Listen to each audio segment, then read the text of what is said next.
Rain battered the city streets, a relentless gray curtain that turned the world into a blur of headlights and hurried footsteps. Amid the chaos, a girl stood frozen under a street lamp, her designer coat soaked through, her eyes locked on something, or someone, crumpled in the alley across the road. The crowd surged around her, umbrellas bobbing like black waves, but she didn't move. Her heart pounded, not from the cold, but from the pull of a moment she couldn't explain. What she saw in that alley would change her life forever, and maybe his. Eleanor Prescott was 24, the kind of beautiful that made people stare a second too long, though she never noticed. Her life was a polished Instagram feed, penthouse parties, charity galas, and a wardrobe that could bankrupt a small country. Her father, Richard Prescott, owned half the skyscrapers in downtown Chicago, and her mother, Celeste, was a former model turned philanthropist. Eleanor's days were a whirlwind of board meetings for the family foundation, luncheons with influencers, and the occasional law school class she attended to appease her father's dream of her becoming a corporate attorney. But beneath the gloss, Eleanor felt hollow. She'd smile for the cameras, deliver speeches about giving back, and sign checks for causes she barely understood. At night, alone in her glass-walled apartment overlooking Lake Michigan, she'd stare at the city lights and wonder why her heart felt like it was drowning. That rainy November evening, she'd been on her way to a gala at the Art Institute. Her driver, Marcus, had pulled the Bentley over when traffic stalled near Michigan Avenue. Annoyed, Eleanor glanced out the window, her breath catching at the sight of a figure slumped against a dumpster in the alley. He was young, maybe her age, his clothes tattered, his body shivering under a thin blanket that offered no protection from the storm. "Miss Prescott, we're moving again," Marcus said, his voice gentle but firm. "You'll be late." Eleanor didn't answer. She couldn't tear her eyes away. The boy's head was bowed, his dark hair plastered to his face, and for a moment she thought he might be dead. Then he coughed, a weak, rattling sound that hit her like a punch. "Stop the car," she said, her voice trembling. "Miss—" "Now, Marcus." Eleanor stepped into the rain, ignoring Marcus's protest and the gasps of pedestrians who recognized her. The alley smelled of rot and despair, but she didn't hesitate. Kneeling beside the boy, she saw his face clearly. Sharp cheekbones, pale skin bruised and dirt-streaked, lips cracked from cold. His eyes were closed, but his chest rose and fell in shallow, uneven breaths. "Hey," she whispered, touching his shoulder. He didn't stir. Panic surged through her. She shook him gently, then harder. "Wake up, please." His eyelids fluttered, revealing eyes the color of storm clouds, gray, haunted, and unfocused. "Go." "Away," he mumbled, his voice barely audible. "You need help," Eleanor said, her hands trembling as she pulled out her phone. She dialed 911, her voice steady despite the fear clawing at her chest. "I'm in an alley off Michigan Avenue. There's a man. He's sick, maybe dying. Hurry." The boy tried to push himself up, but his arms gave out, and he collapsed back against the wall. "Don't need your pity," he rasped. "It's not pity," Eleanor snapped, surprised by her own intensity. "It's called being human." He looked at her then, really looked, and something flickered in his eyes. Confusion, maybe, or recognition, though she was sure they'd never met. Before he could speak, his body convulsed with another cough, blood flecking his lips. Eleanor's heart stopped. She tore off her coat and draped it over him, shielding him from the rain. "Stay with me," she pleaded, her voice breaking. "Help's coming." The ambulance arrived minutes later, paramedics swarming the alley.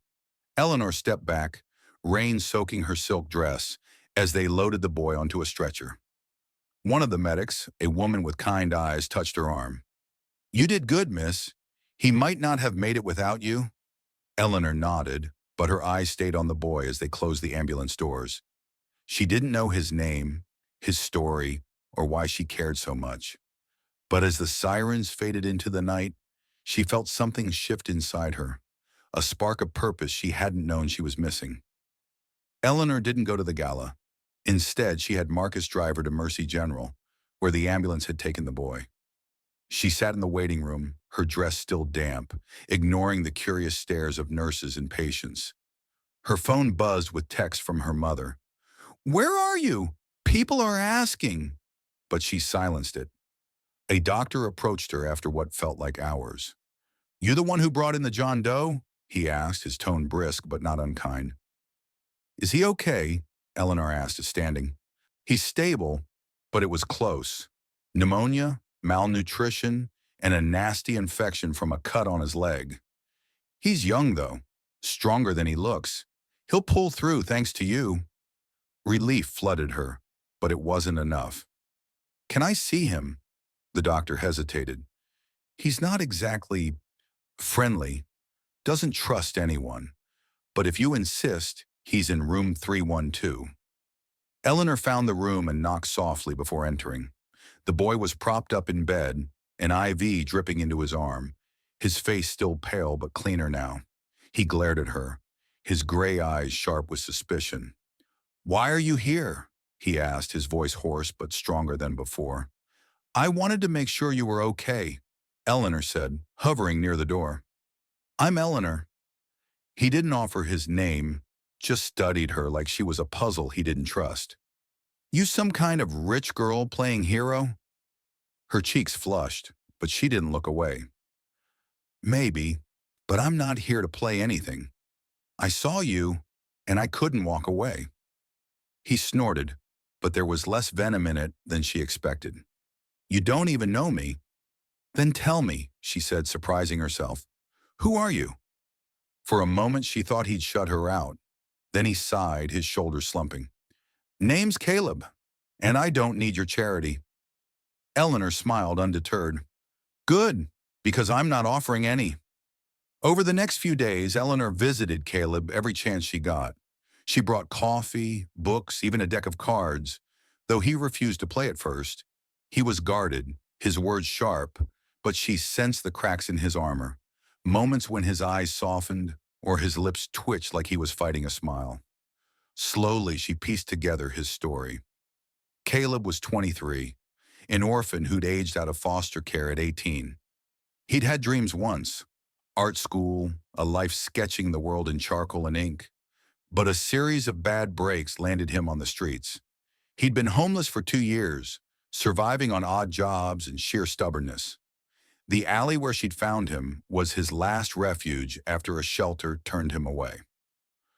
"Why do you keep coming back?" he asked one afternoon, tossing a grape from his hospital tray into his mouth. "Don't you have better things to do?" Eleanor shrugged, sitting cross-legged on the chair beside his bed. "Maybe I like your sparkling personality."